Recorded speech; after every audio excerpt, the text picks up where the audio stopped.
31e jour. Texte écrit en 2 temps. En guise de synthèse intermédiaire, un horizon sans contrainte, une oraison dans la plaine comme un terminal, une gare de train entrant en escale, en ébouriffante intention de s'acclamer seul étalon de sa propre et profonde expression. La dilution, donc, se décline à l'eau qui, quand elle devient air, se transforme en évaporation, qui, quand elle redescend sur terre, entre en érosion et qui, quand s'enflamme, devient feu qui parcourt sa combustion. Donc, la dilution est une évaporation érodée, consumée.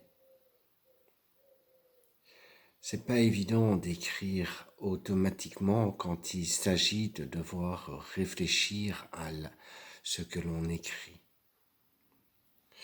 Le moindre bruit, chuchotement, perturbation installe un obstacle dans la limpidité.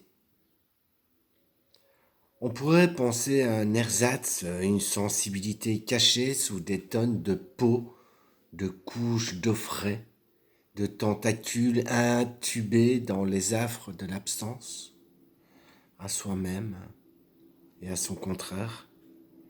Par cet entre-deux où se noie la fatigue et contre laquelle le panache vorace de l'obstination sensorielle à vouloir tout de même excisé du tréfonds de l'ennui, un crevard d'inabouti texte absolument pas senti, tissé au forceps, dénaturé, dépossédé, glissant sur un tapis de clous, d'épines, au point où j'en peux plus. Je tourne la page, je m'oublie. Mes paupières sont lourdes et se ferment. Les émotions me pèsent. Je deviens de plus en plus solitaire. L'idée de plaire est en tout cas devenue délétère. Sans aucun contraire aseptisé.